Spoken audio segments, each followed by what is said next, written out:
Next problem मध्ये पहा की दोन क्रमागत ऋण संख्येची बेरीज. धन विचारलं का?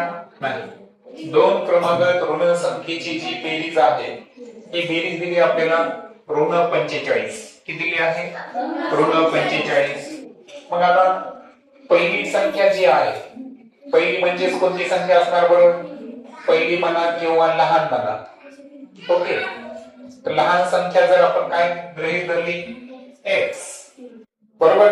हा, तर जी दुसरी किंवा मोठी संख्या असेल त्यापेक्षा मोठी ती काय असेल? x+1. काय असेल? x+1.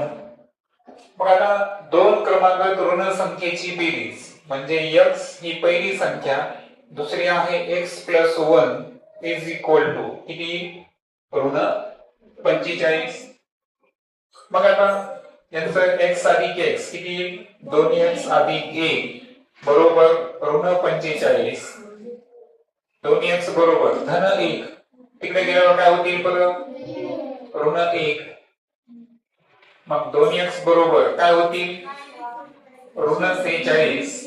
मग त्यानंतर x बरोबर ऋण 46/2 आणि त्या ठिकाणी जी x आहे तर ती काय? ऋण 23. मग आता जी मोठी संख्या काढायची होती ती मोठी संख्येचे आपण जी संख्या काढली ती कोणती काढली बरं? लहान संख्या काढली. कोणती काढली? लहान संख्या. मोठ्या संख्येसाठी आपल्याकडे काय आहे? x+1. x ची किंमत आली ऋण 23 आणि धन 1. यांची वजाबाकी करा. उत्तर किती? ऋण 22. तुम्हाला माहित आहे की ऋण 23 आणि ऋण 22 यामध्ये मोठी संख्या कोणती असते? ऋण 22. म्हणून क्रमागत घेत असताना x आणि x अधिक 1च घ्या. ऋण आहे म्हणून ऋण x किंवा असं कन्फ्युजन वाढवायचं का? नाही, सरळ असंच घ्यायचं. आन्सर फायनली करेक्ट निघतो. ओके, पुढील प्रश्न असा आहे की कोणत्या संख्येच्या मागील व पुढील संख्येचा गुणाकार 3,59,999 आहे. सर्वात अगोदर मला सांगा, ज्या संख्येच्या मागील आणि पुढील संख्या आपण विचार करायलो त्या संख्येला आपण काय करू? या ठिकाणी x गृहीत धरू. म्हणजे जी मूळ संख्या आहे, मूळ म्हणण्यापेक्षा आपण काय करू? ती संख्या गृहीत धरू. ठीक आहे, तर ती संख्या आपण काय कन्सिडर करू? इथं x. मग आता मला सांगा, त्याच्या मागील जी संख्या असेल तर मागील संख्या घ्यायची असेल तर x मधून 1 काय करणार आपण? मायनस करणार. त्यानंतर त्या संख्येच्या पुढील संख्या घ्यायची असेल तर x मध्ये 1 काय करणार आपण? ऍड करणार. त्यानंतर मागच्या आणि पुढच्या संख्येचा गुणाकार सांगितला. मागची संख्या काय आली सांगा? x-1. पुढची संख्या आहे x+1 इज इक्वल टू काय आहे? 3,59,999. आता याचा काय करायचं आहे? गुणाकार करायचा आहे. बरोबर. त्या दोन संख्येचा काय करायचा आपल्याला? गुणाकार करायचा. सो तुम्हाला माहित आहे की a - b आणि a + b माहिती आहे तुम्हाला? पहा, a - b आणि दुसऱ्या कंसात a + b असेल तर त्याचं सूत्र काय घेतो आपण? a² - b². तशाच पद्धतीने x - 1 आणि x+1 असेल तर काय घेणार आपण? x² - 1² बरोबर समोरची संख्या त्याच्या तशी. आता x² एकच येतो, 1² सुद्धा एकच येईल. करेक्ट. मग आता हे जे -1 आहे हे अपोजिट साइडला गेल्यावर काय होतील बरं? +1 होतील. आणि +1 झाल्यावर त्यांची बेरीज जर केली आपण तर 3,60,000 येते. किती येते? 3,60,000. आता x ची किंमत काढायची असेल तर आपल्याला 3,60,000चा काय काढावं लागेल? वर्गमूळ. शून्याच्या वर्गमूळाचा नियम काय आहे? प्रत्येक दोन संख्येसाठी एक शून्य वर्गमूळ घ्यायचं. नियम लक्षात आला सर्वांना? प्रत्येक दोन शून्यासाठी एक शून्य वर्गमूळ घ्यायचा, या दोन शून्याचा वर्गमूळ एक शून्य, याचा एक शून्य, आणि 36 चा वर्गमूळ किती आहे 6. मग आता कोणत्या संख्येच्या मागील व पुढील संख्येचा, मग ती संख्या आपण x मानली होती, मग ते उत्तर किती असेल 600. एका संख्येत 3 मिळून 3 ने भागल्यास उत्तर काय येते 10. समजा ती संख्या आपण काय गृहीत धरली x. एका संख्येत 3 मिळवायचे आणि त्या पूर्ण संख्येला कितीने भागायचं 3 ने भागितलं तर उत्तर किती येतं 10. त्याच संख्येत 8 मिळवून ती संख्या घेतली आपण, त्याच्यामध्ये 8 मिळवायचे आणि कितीने भागायचं 7 ने भागल्यास उत्तर किती येतं 5 येतं. तर ती संख्या कोणती. तसं तर इथं 2 समीकरण तयार व्हायचे, पण कोणत्याही समीकरणात उत्तर निघणारच आहे. पाहूया आपण. पहा x साठी 3 जशाचे तसे 3 10 सोबत गुणाकारात जातील. 30 10 सॉरी करेक्ट 3 10 30. x बरोबर प्लस 30, 3 अपोजिट साइडला काय होते मायनस, तर आन्सर किती 27. इथे बघू आपण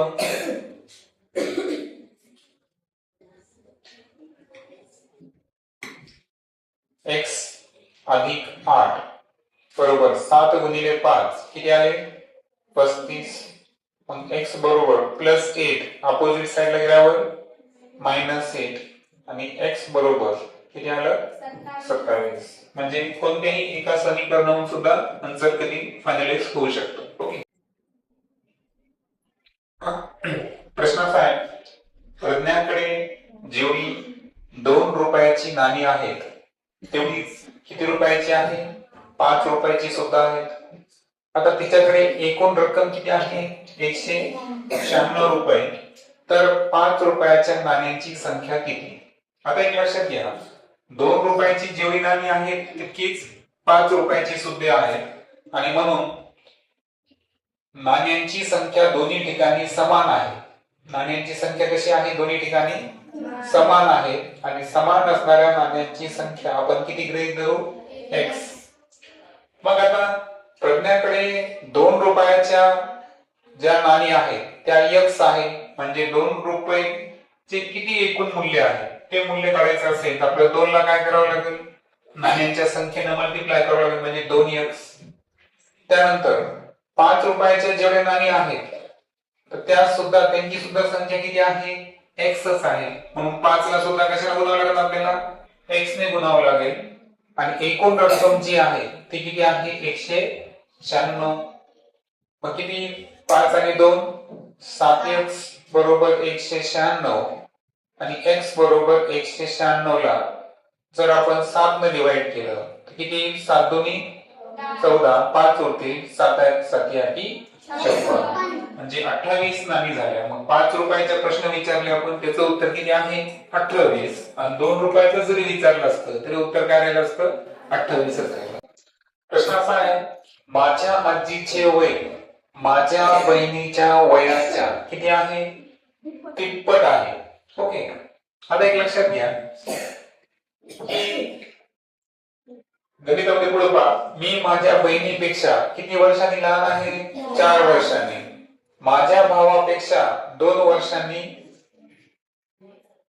म्हणजे मी स्वतः भावापेक्षा किती वर्षांनी मोठा आहे 2 वर्षांनी मोठा आहे.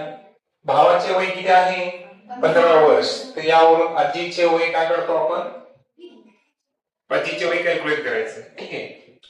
आता या गणितामध्ये तुम्हाला फार वेगवेगळ्या पद्धतीने जाता येतं बघा, म्हणजे तुम्ही उलट पण सुरुवात करू शकता. त्यानंतर x असं आवश्यक नाही की तुम्ही आजीच्या वयाला गृहीत धरा. आजीच्या वयाला तुम्ही x धरू शकता किंवा बहिणीला धरलं तर सोपंच आहे.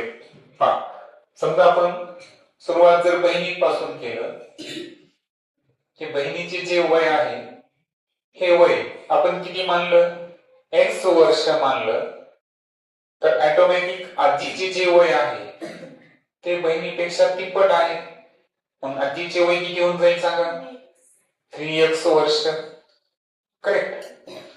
त्यानंतर आता मी माझ्या बहिणीपेक्षा 4 वर्षांनी लहान आहे.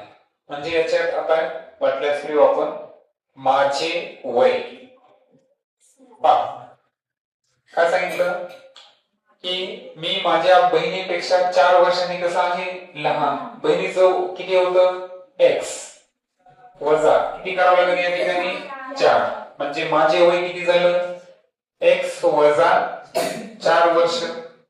पुढे काय सांगितलं मी माझ्या भावापेक्षा किती वर्षांनी मोठा आहे 2 वर्षांनी मोठा आहे. म्हणजेच माझं वय जर घ्यायचं असेल तर इथं काय करावं लागेल भावाच्या वर्षामध्ये किती वर्ष ऍड करावं लागतील 2 वर्ष.